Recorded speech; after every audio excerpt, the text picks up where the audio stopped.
Ina maana pepo ni neema zaidi kuliko hata moto.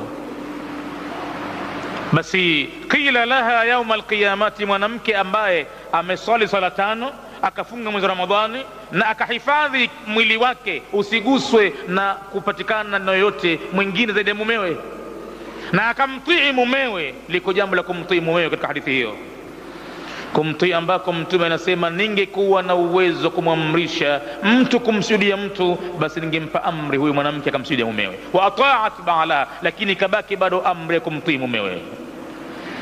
Akiyafanya hayo mwanamke, qila laha yauma alqiyama, na hatoyafanya haya kwa kubahatisha tu, mpaka yule mume awe mume kweli kweli,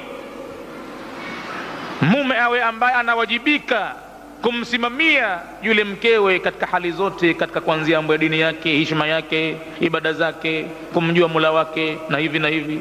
Basi hapo ndipo ataweza kuyafanya mke mambo haya, mpaka awe yule mume yuko katika mstari huo.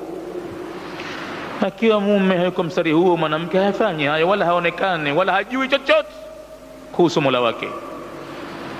Ingia peponi min abwabiha 8, katika milango yake 8, na uingie min ayyiha shi'ti, katika wowote uliopenda mwenyewe. Chagua utakuingilia upi. Pindi akifanya hayo, ndani yake limo jambo gani? Wa ata'at ba'alaha, na akamtii mumewe. Faida ya kwanza ni hiyo. Na faida ya pili, as-sujudu la yajuzu illa lillahi ta'ala.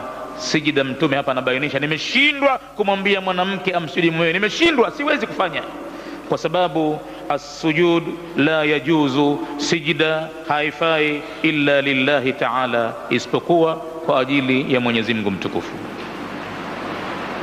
Hiyo ni hadithi ya 5 katika hadithi 8 za mlango haqqu zawji ala almar'a.